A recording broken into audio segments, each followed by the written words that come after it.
बच्चा पार्टी लोग, कैसे हो आप लोग। हम लोग पिछले क्लास देखे थे बायो सवाट लॉ। अभी तक यदि आप लोगों ने वीडियो नहीं देखा है तो पहले जाइए उस वीडियो को देखिए, फिर आके इस वीडियो को देखिएगा।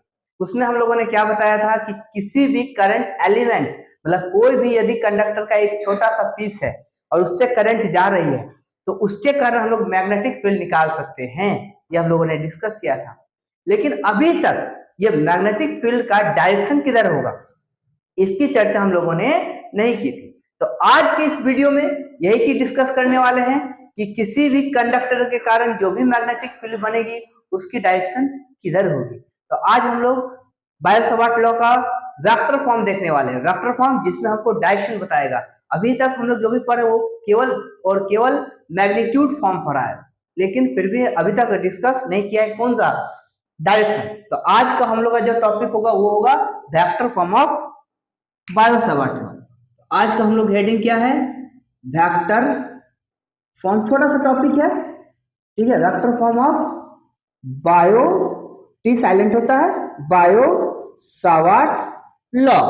अब देखिए आप इसको क्या है, सुनिएगा। जैसे मान लीजिए कि एक करंट का एलिमेंट, ठीक है, एक कंडक्टर है, टेढ़ा मेढ़ा कैसे भी ले सकते हो। अब इससे एक करंट जा रही है आई, ठीक है। अब यहां पर यदि हम एक छोटा सा पीस काट लें जिसको हम लोग क्या कहते हैं, डीएल, एक छोटा सा एलिमेंट, तो हम लोगों ने क्या देखा था कि इसके कारण हम लोग जो है ना इस आर डिस्टेंस पर एक पॉइंट पी है, यहां पर हम लोग मैग्नेटिक फील्ड फाइंड आउट कर सकते हैं। लेकिन एक बात बताइए, हम लोग जो है ये मैग्नेटिक फील्ड बताए थे कि आप क्या कर सकते हो ना, ये राइट हैंड के को जो है ना करंट के डायरेक्शन में रखिए और देखिए अपने, तो आपका बाकी चार उंगली किधर मुड़ रहा है, अंदर ना। तो बताए थे मैग्नेटिक फील्ड अंदर होगा, लेकिन इसका वैल्यू में डायरेक्शन नहीं बताए थे। तो आज का टॉपिक यही है कि वैल्यू में डायरेक्शन बताना। तो मैं शुभम कुमार अपने और आपके प्यार से सुंदर से यूट्यूब चैनल साइंस बॉक्स में स्वागत करता हूं। तो चलिए टॉपिक को स्टार्ट करते हैं। तो देखिए क्या है, ये करंट का क्या है, एलिमेंट है, ये करंट जा रही है ना। तो एक चीज बताइए, करंट इधर जा रही है, आर मेरा इधर है ना। तो यदि हम इसको वेक्टर फॉर्म में लिखना चाहें तो हमको तो सबको डायरेक्शन देना पड़ेगा। तो डायरेक्शन देखिए, ये जो करंट इधर जा रहा है ना, तो डीएल जो है, करंट तो वेक्टर नहीं है, करंट स्केलर है। तो करंट को आप डायरेक्शन नहीं दे सकते हो, तो इस डीएल को तो दे सकते हो। तो ये जो करंट है ना इधर जा रही है ना, तो आप इस टुकड़े को डायरेक्शन दे सकते हो किधर, इधर, है ना, इधर दे सकते हो। जिधर करंट फ्लो कर रहा है उधर डीएल का डायरेक्शन। और देखिए आर इधर है ना, तो आर का डायरेक्शन आप इधर दीजिएगा, इसको वेक्टर में लिखिए। और याद कीजिए यहाँ का जो एंगल था वो था थीटा, है ना। तो इसका मैग्नीट्यूड फॉर्म हम लोगों ने जो पढ़ा है वो क्या पढ़ा है बच्चों, बताओ। dv equal to mu naught by 4 pi into I d l sine theta upon r square, ठीक है। ये मैंने पिछले वीडियो में बात किया है, यदि आप लोग नहीं देखे हैं तो जाइए, डिस्क्रिप्शन में आपका लिंक दिया हुआ है, जाके पहले उसको देखिए तभी समझ में आएगा, नहीं तो समझ में नहीं आएगा, है ना। तो देखिए क्या है, तो dv इक्वल टू क्या है, mu naught by 4 pi ideal sine theta upon r square.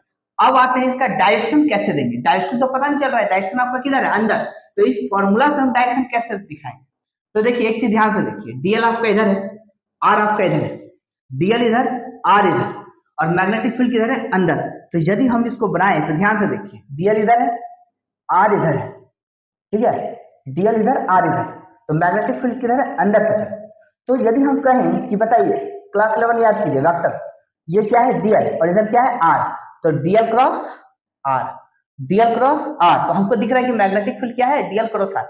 यदि करंट इधर आएगा, नीचे आएगा, तो डीएल का डायरेक्शन नीचे हो जाएगा, और उसके कारण मैग्नेटिक फील्ड याद कीजिए अपने राइट इसको रखिए ऐसे, और ये बाहर हो जा रहा है, मतलब यहाँ पर मैग्नेटिक फील्ड बाहर हो रहा है। तो यदि ये बाहर हो रहा है तो उस समय क्या होगा, डीएल क्रॉस आर, बाहर की तरफ।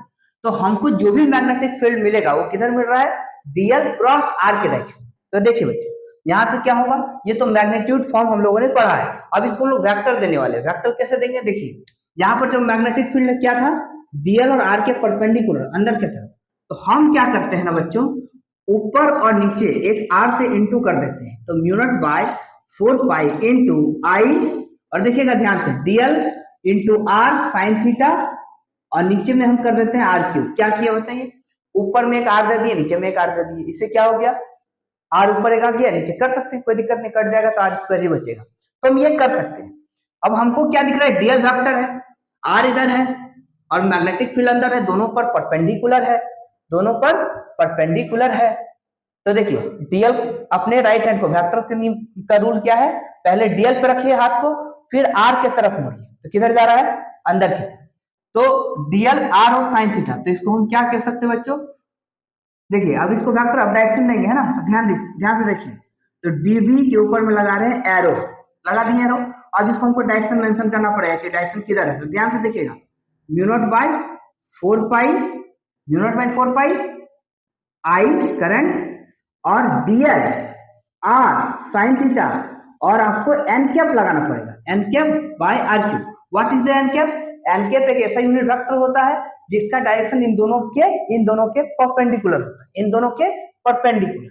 ठीक है, तो इसको हम लोग क्या डायरेक्शन दे सकते हैं, याद कीजिए क्लास 11, यहाँ पे थीटा क्या हो जाएगा बताइए, direction d l r sine theta n cap. तो इसको हम कह सकते हैं mu naught by 4 pi into I, और ब्रैकेट में हम दे देंगे डीएल क्रॉस आर। यस जी हाँ बच्चों, जैसे ही यहाँ पे दो वेक्टर के बीच में साइन थीटा आता है तो वहां क्रॉस लग जाता है, क्रॉस लग जाता है। तो देखिए यहाँ डीबी वेक्टर लगाए और ये क्या हो गया, डीएल क्रॉस आर, डीएल इधर आर इधर, तो डीएल क्रॉस आर।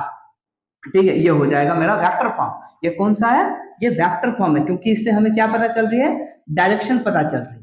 तो हम लोगों ने क्या डिस्कस किया था बताइए। सबसे पहले हम लोग देखे थे, एक बार शुरू से मैं रिवाइज कराता हूँ।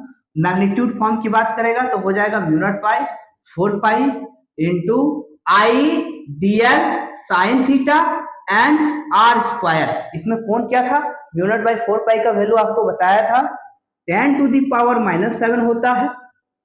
ठीक है, आई करंट हमको दिया हुआ रहेगा, डीएल मतलब उस एलिमेंट का length, sine theta upon r square. लेकिन यदि हमको वेक्टर फॉर्म बोलेगा तो हमको डायरेक्शन देना पड़ेगा। तो देखिए वेक्टर फॉर्म क्या हो जाएगा, डीबी के ऊपर में एरो लगाइए, म्यू नॉट बाय 4 पाई, और बताइए क्या हो जाएगा आई, और ब्रैकेट के अंदर d l cross r by r cube, यहाँ नीचे आर क्यूब देना पड़ेगा।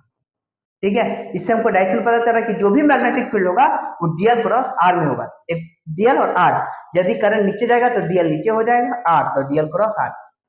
तो आप जो भी मैग्नेटिक फील्ड निकालोगे d l cross r cross d l करोगे तो गलत हो जाएगा। तो बताइए टॉपिक समझ आया, क्या आपको कंसेप्ट पूरी तरह समझ आया? यदि वीडियो अच्छा लगा हो तो चैनल को कीजिए सब्सक्राइब और वीडियो को लाइक करके अपने दोस्तों के बीच जरूर से जरूर शेयर करें, क्योंकि आपका जो शेयरिंग है और ये हमको क्या करती है, मोटिवेट करती है। और आपको किसी भी टॉपिक पे यदि दिक्कत है तो जाइए कमेंट बॉक्स पे और कमेंट कीजिए कि कौन से टॉपिक पे आपको वीडियो लेक्चर चाहिए, आपको मिल जाएगा। बहुत बहुत धन्यवाद।